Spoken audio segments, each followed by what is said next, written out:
Mi nombre es Martín Bonadeo, yo soy artista. Me pidieron que venga a hablar de algún proyecto y me parecía interesante traer no un proyecto que esté listo, terminado y feliz, sino un proyecto problemático que viene tardando mucho tiempo y lleno de preguntas. Creo que muchas veces es más fácil como artista cuando las cosas funcionan y cuando van bien, y me parecía interesante exponer un proyecto que partió de un delirio, partió de algo como muy... ¿Sabes que está conectado el audio? Partió como de una cosa muy espontánea, fue apoyado cuando todavía no existía y tuvo un derrotero bastante particular que todavía sigue. De hecho, hace una semana me llamaron de Brasil que quieren reactivarlo. Por, no sé, la cuarta reactivación que tiene este proyecto, en algún momento va a salir. Lo que me da mucha esperanza de un proyecto así es, a principio de año tuve una reunión con Cristo, no con no con Cristo el de arriba, no sé dónde está, sino con Cristo, el artista. A mí me gusta mucho el trabajo de Cristo, y una de las cosas que más rescaté del encuentro que tuve fue que tiene proyectos que tardaron 30 y pico de años desde que lo dibujó por primera vez hasta que finalmente se concretaron. Y eso me da esperanza, ¿no? Yo creo que, no sé bien cómo es el camino de cada uno de ustedes, pero yo tengo como una cuestión bastante de no sé, yo tengo muchos proyectos que se van activando y de pronto se prende una luz para uno y voy para allá, y de pronto se prende una luz para otro y voy para allá. Me pareció interesante traer este proyecto que es fascinante y que cada vez que lo muestro fascina, pero que por alguna u otra razón nunca llega a concretarse. Les voy a mostrar el primer desarrollo que hice, cómo lo hice y cuánto tiempo me llevó a hacerlo, porque es espantoso lo primero que hice, pero fue lo que me permitió darme el primer dinero para trabajar. El proyecto primero se llamó Árbol Muerto Vivo, después se llamó Arbot, y ahora me gusta decirle Sombra Árbol, como todo junto. Y este proyecto nació de una de estas convocatorias que hace Fundación Telefónica de España todos los años de vida. La primera vez que dijeron vamos a darle plata a proyectos, yo me enteré 3 o 4 días antes que iba a hacer la convocatoria. Entonces dije, yo tengo una idea, que es la siguiente, yo tengo muchas obras que trabajan con cómo pasa el sol y qué hace la sombra de los objetos en función de la pasada del sol, y se me había ocurrido, digamos, para mí el arquetipo de objeto que produce sombra es un árbol, y se me ha ocurrido qué pasaba si un árbol, en vez de que la sombra le gire alrededor mientras pasa el sol, que el árbol sea consciente de dónde está el sol y vaya generando todo el día la misma sombra. También por una cuestión de comodidad, no estaba pensando como... A mí me gusta mucho tirarme a la sombra de los árboles y siempre hay un momento donde te tenés que correr, porque la sombra ya no da más a donde daba. Entonces pensé en esto y dije, bueno, vamos a armarlo. Esta versión que están viendo acá es una versión intermedia. Les muestro lo primero que hizo, que es bien feo, que es esto. Con esto, que eran 4 dibujos, uno diciendo, bueno, cuando el sol esté acá, la sombra va a estar ahí, cuando el sol esté ahí, va a estar ahí, y cuando esté al medio, va a estar ahí. Y deformando un poquitito el árbol, no sé, un grupo de dementes de un jurado me dieron una plata para empezar a desarrollar un proyecto. Esto está hecho, no sé, en 2 horas. Y eso es una de las cosas que quiero traer, ¿no? Para hablar de un proyecto. Muchas veces es muy poquitito lo que hace falta para que alguien crea en un proyecto. A partir de ahí empecé con la plata que me dieron a ver si era posible, ¿no? Pues yo mandé esto sin saber si siquiera era posible. Y empecé a estudiar toda una cuestión que venía estudiando, pero se me armó mucho más entre qué pasa con el mundo tridimensional, el mundo de las sombras, ¿no? Que es una pregunta que está en la base de la historia del arte, ¿no? Si hay un texto muy lindo de Plinio el Viejo que plantea el origen de la obra de arte, y es hay un libro muy lindo que se llama Historia de la sombra en Occidente, Stoichita, que abre con este cuento que dice que la primera obra de arte fue un chico, el novio de una chica se iba a la guerra, entonces la chica puso una vela y pintó su perfil sobre la pared, ¿no? Y esto plantea como la primera obra de arte, que es un origen mitológico interesante, pero que implica esta cuestión de algo que nosotros estamos muy acostumbrados, que yo creo que hoy se está quebrando un poquitito, que es la idea de la imagen. A mí me gusta hablar últimamente de la imagen como centáurica, ¿no? La imagen como si en vez de dos ojos tuviéramos uno. Representamos y vivimos en un mundo de una imagen que es como si en vez de dos ojos tuviéramos uno. De hecho, hay una cámara de fotos que tiene un solo lente, las computadoras estas tienen una sola cámara, y recién ahora están empezando a aparecer algunas que tienen dos, pero lo que pasa es que es bastante relativo este dos, ¿no? Cómo se separan los ojos en relación a la proximidad de las cosas, ese tipo de cuestiones.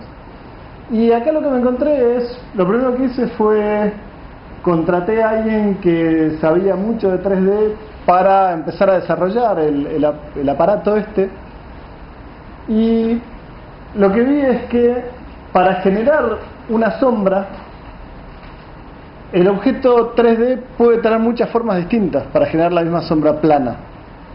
No hay una sola posibilidad.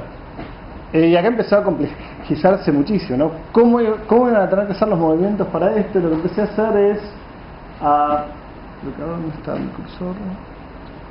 Acá empecé a dibujar unas bolitas en donde eran los principales puntos, y empecé a plantar esas bolitas en el piso y ver cómo se proyectaban y a qué altura las ponías y de acuerdo a cómo pasaba el sol en distintos lugares, cómo funciona esto. Digamos, algo a mí que siempre me llama la atención es cuando uno va a un lugar más cerca del Ecuador, que prácticamente perdés la sombra, y el funcionamiento de esto va a ser mucho más difícil en un lugar más ecuatorial, y cuando estás en lugares más cerca de los polos la sombra se alarga mucho, que también complejizan. Y todo esto además ya era una matemática que viene metida en los programas de 3D por default, ¿no? Más adelante empecé, esto creo que está hecho en ¿cómo se llama esto? En Cinema o en un programa de estos. Pero ahora se hace con SketchUp, ¿no? Con un programa berreta hecho con Google que funciona muy bien.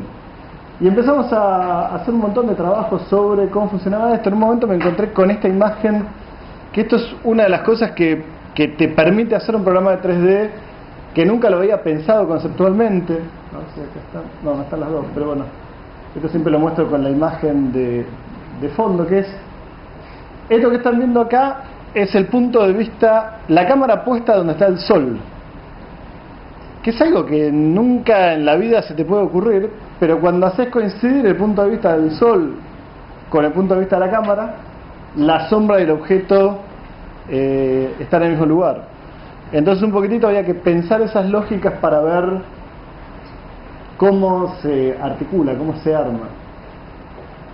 Bueno, también acá empiezo a ver que las ramas se tienen que estirar, que tienen que tener muchos grados de libertad de movimiento, con lo cual no es un robot sencillo, sino que es un robot complicadísimo.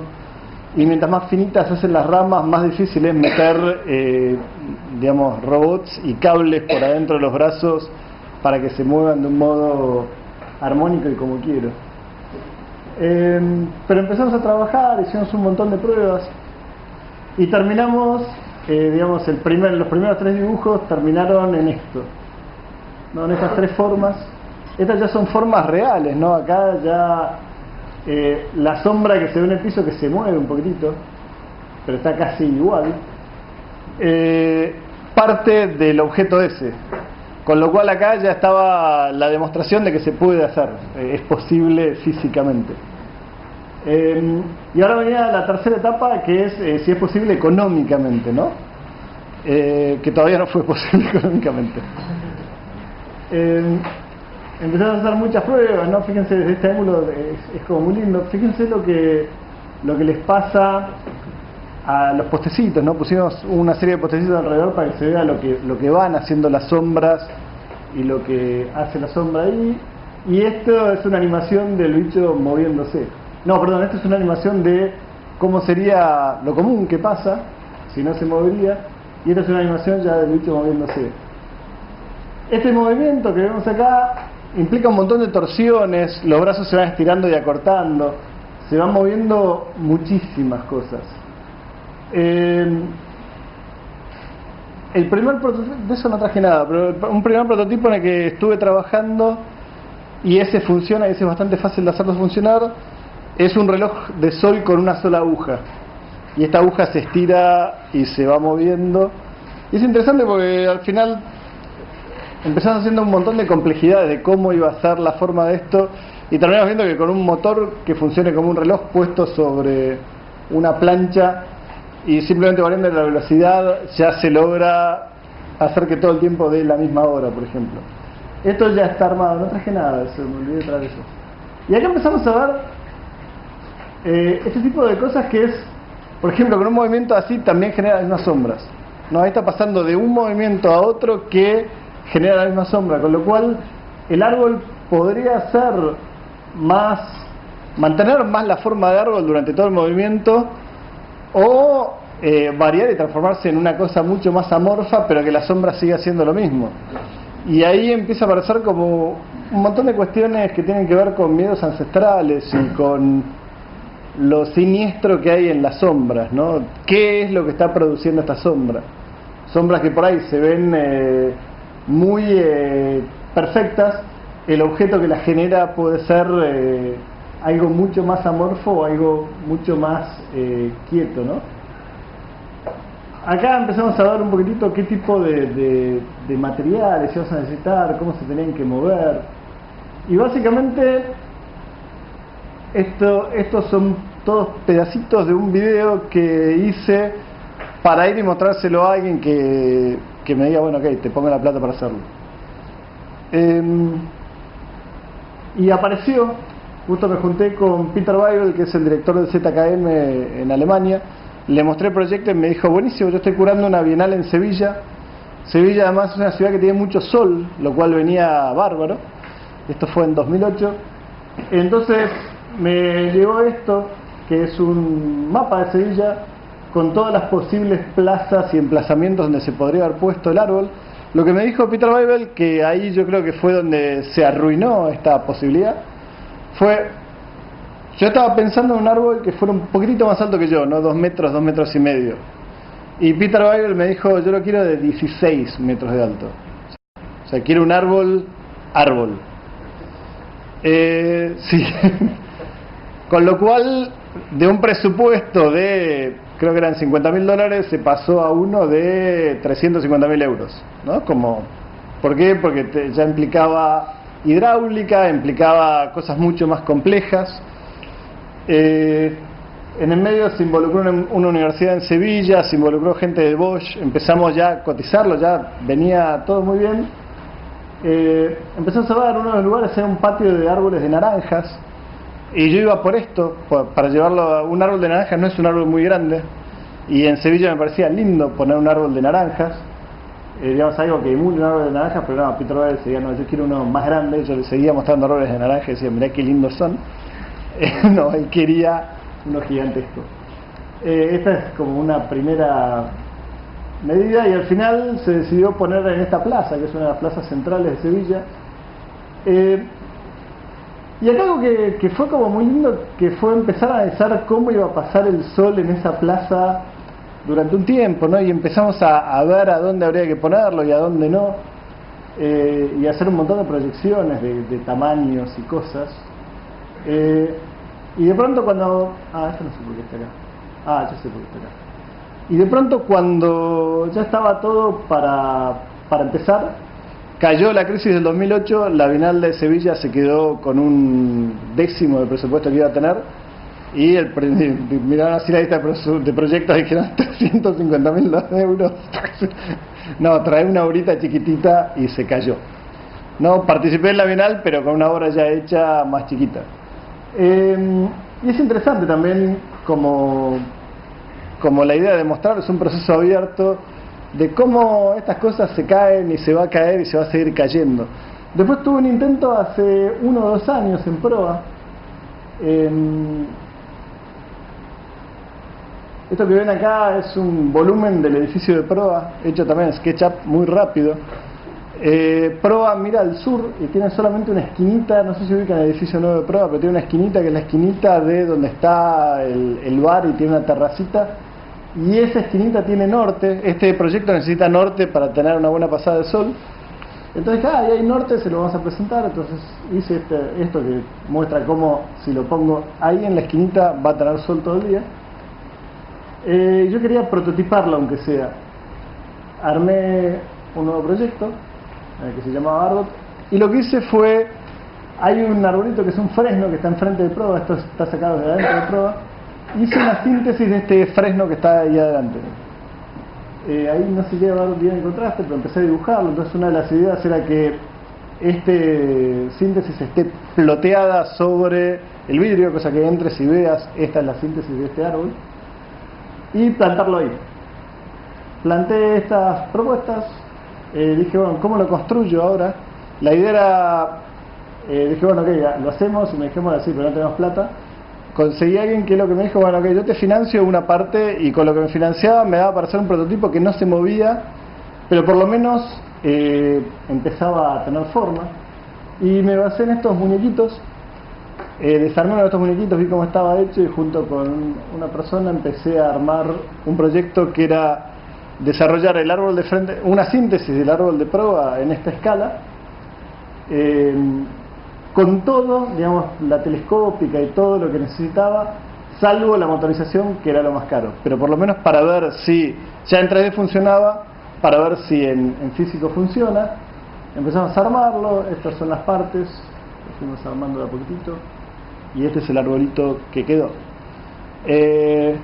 Lo hicimos en tiempo récord, porque me dijeron los de Proa, en 3 semanas se inaugura, y en 3 semanas de nada apareció este árbol. Y así como me dijeron, en 3 semanas se inaugura, después me dijeron, no, en esa esquina hay mucho viento, así que no se va a hacer. No, y esto me lo dijeron en el medio, cuando ya estaba todo armado, y ya la gente, el coleccionista que me puso la plata para hacer el prototipo ya lo había puesto, ya tenía gente trabajando, ya lo hice. No se mostró en Proa tampoco.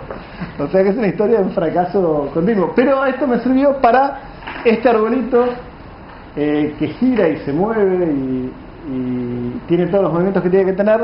Genera, digamos, ya hice muchas pruebas y en distintos momentos del año genera la misma sombra, con lo cual ahora solamente hace falta alguien que ponga la plata para que este arbolito finalmente se mueva. En ese tamaño no se va a poder mover porque no entran los motores en ese tamaño, ¿no? Tiene que ser más grande para que entre todos los motores, los cables y todas las cosas, pero ya está y cada vez es más real, y bueno, yo espero que algún día esto se haga. Me divertí a traer más un fracaso que un éxito, así que traje esto. Justo cuando decidí traerlo, que hablé con Bernardo hace 2 semanas, estaba en etapa fracaso. Justo me llamaron de Brasil, yo lo mostré este proyecto en Brasil hace 2 años, y una gente de Itaú Cultural me había dicho, sí, me interesa, y después me dije, sí, no tengo plata. Y ahora me dijo que tenía una partida de plata que le interesaba desarrollarlo, con lo cual es posible que avance, o es posible que venga otro 2008 y no avance nada. Así que esto está acá y me parecía nada, que lo quería abrir y compartir para que escuchar sus preguntas, opiniones, sugerencias, ya que es un proyecto abierto. Sí. Hola. ¿Qué tal? ¿Cuáles son los meses y la latitud que calculaste? Porque los equinoccios es más pareja, pero en el invierno genera como mucho más sombra en Buenos Aires, ¿no? En 34, 41. Sí, depende, eso es bastante relativo, depende en qué lugar se emplace. También una de las cosas que hay que calcular es que la mayoría de los emplazamientos... en un momento se estuvo por emplazar en Berlín también, que también fracasó. Uno de los factores que hay que ver es el ángulo de incidencia también de, digamos, el Sol. Mientras más te acercas a los polos, hace más una vuelta, y mientras más te acercas al ecuador, pasa más por arriba. Es muy relativo. Por lo general está pensado para que ande... El reloj solar, por ejemplo, acá en Buenos Aires, en septiembre anda bien más o menos de 9 de la mañana a 5 de la tarde. Ese es el rango más o menos. ¿Probaste eso en un heliodón? En la Facultad de Arquitectura de Ujú. la UBA hay un centro de investigaciones que Sí. dirigen Martin Evans y Silvia de Schiller, Ujú. que trabajan con la arquitectura bioambiental Sí. y tienen un heliodón, que es una representación de todas las olas del sol para ¿Acá hay uno de cualquier esos? latitud de cualquier lugar del mundo. Ah, ¿verdad que bueno? De hecho, ellos son ingleses, entonces asesoran a muchas empresas. Qué lindo, yo vi uno de para esos, edificios. vi uno de esos en San Pablo que lo tiene Reggiani Cantoni, que hizo una obra con esto, Claro. pero es una obra, o sea, vos le decís dónde querés tu sombra, digamos, qué latitud, longitud y hora, y un objeto con luz se pone ahí y te proyecta la sombra. Porque tienen un heliodón y un túnel de viento, Ah, mira qué bueno. que sirve cuanto más grande es Sí, y según dónde está, hay periodos de de mucho viento, sí, acá seguro. o de viento. Claro, de hecho, en proa uno de los factores por el que me dijeron no, es porque cada vez que hay sudestada se les vuela todo, y me dijeron, ponés algo ahí, se va a volar. Yo dije, pero es un árbol teóricamente tiene digamos, la selección natural fue haciendo que tenga una forma que se rompa lo menos posible, además es muy flexible porque tiene todas las partes flexibles. No, yo no quiero que se rompa, porque más se vuela y le cae en la cabeza y hay responsabilidad civil para proa, y ahí dijeron no de ninguna manera. O sea, de hecho cuando se cayó en proa se cayó por las subestadas. Pues venía bien, y de pronto alguien dijo, ¿se acuerdan de la última subestada que iba acá, que se nos voló todo? Vamos a poner ahí en la esquinita. Y ahí fue cuando dijeron no. De hecho ya estaba financiado, o sea, no fue un tema de plata, ¿sabes? Fue un tema de... que yo creo que lo hubiera hecho muy bien, que esto se muestre, pues cada vez que se muestra recibe un empuje de gente que se copa, por ejemplo, que ahora me digas esto, me va a hacer que vaya y lo pruebe ahí, que está bueno, buenísimo. Bien, gracias. Sí, ¿más preguntas?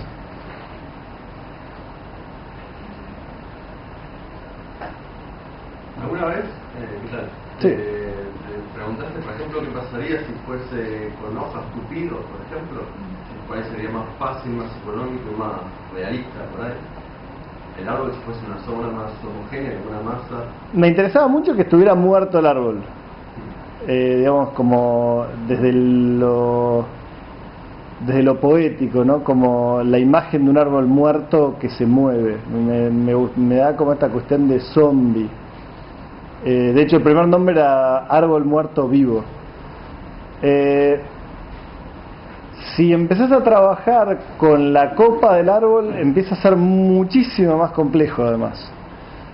Porque ahí tenés una cuestión de que cada hoja tendría que ir variando su tamaño para proyectar la misma sombra y se transforma económicamente en algo mucho más caro, salvo que hagas... Sí, o que hagas una representación de, bueno, esta es la copa, y te muevas como copa, no como... Si no, tenés que ir trabajando con cada piecita de hoja, se tienen que ir teniendo un montón de movimientos, con lo cual aumentás.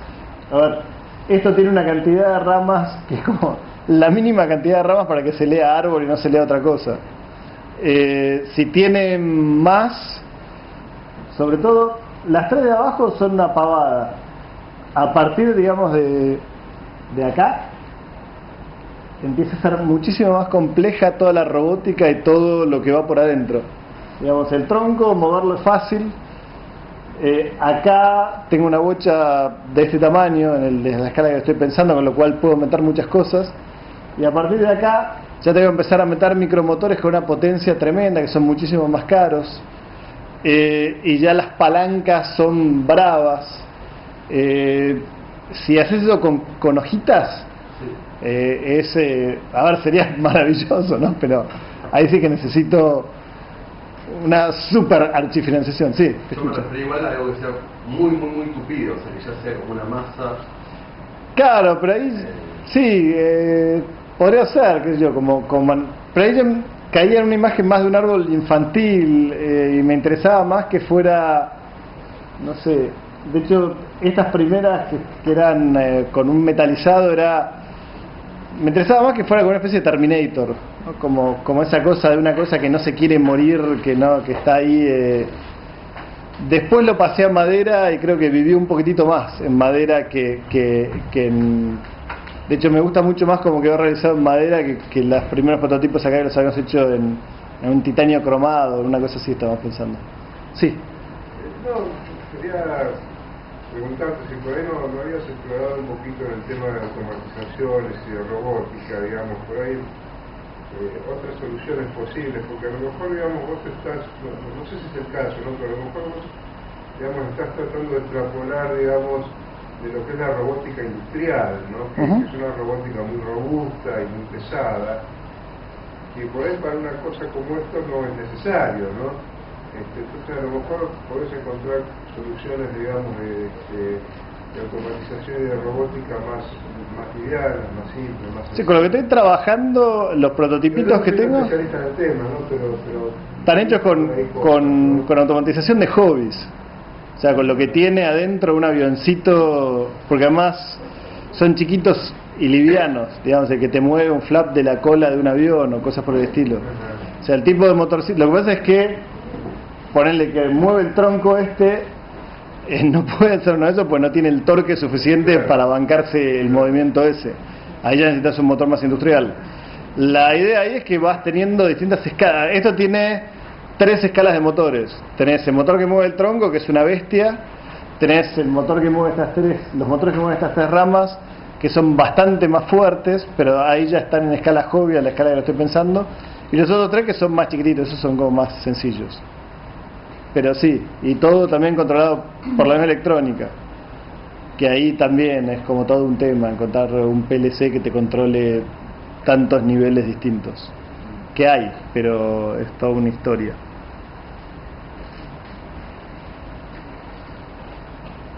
¿Una pregunta más? Tengo una, pero Sí.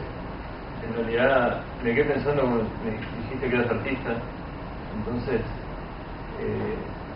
veía todo el proceso como a veces decís como fracaso 1, fracaso 2, en sí el proyecto sigue, ¿no? Entonces yo personalmente armo pedales de efectos para guitarra, bajo, ¿no? Entonces te da la posibilidad de manipular cada sonido y cada frecuencia a gusto, dentro de ciertos límites, ¿no? Pero también tienes la posibilidad de que en la computadora vos tenés una interfaz que te permite crear muchísimos más sonidos, cambios en el rango de cómo se puede expresar el sonido en la frecuencia, ¿no? Entonces creo que ahí digitalmente describiste un poco de simbología, un poco de comunicación, esto del árbol como árbol muerto vivo, creo que era así. Entonces me parece que, bueno, creo que en tu disciplina, que es muy material, como instalación, pero creo que esto por ejemplo, digo, si se lleva a una película como tema central, como una, no sé, sea metáfora, creo que también no creo que sea un fracaso en ese sentido. No, de hecho, la forma en la que se iba a mostrar en prueba era por una parte el ploteado ahí para que se vea que salió de ahí, iba a tomar como todo el edificio de prueba. Después iba a estar la maqueta esta, que la idea era en 2 o 3 oportunidades dársela a la gente para que juegue, o sea que después haya como un vidrio para que no jueguen los niños y se rompa, pero dársela a la gente para que juegue y pruebe y haga las pruebas que haya que hacer, y después hacer un videito ahí de todos los movimientos, de cómo sería el movimiento, y proyectar ese videito en una pared. Es decir, yo creo que, no sé, ahora en Fundación Telefónica hicieron una recreación de la cabina de Marta Minujín de los 60s. Sí, no, una obra que se llama El Minufón. Yo estuve cerca de la gente que hizo la recreación esa, y esa obra es más un mito que la obra real. Y es un mito de los 60 cuando la gente se empepaba como loca, con lo cual la gente cree que la cabina hacía un montón de cosas que la cabina no hacía, ¿no? Las hacían los psicotrópicos que tomaban cuando se metían en la cabina.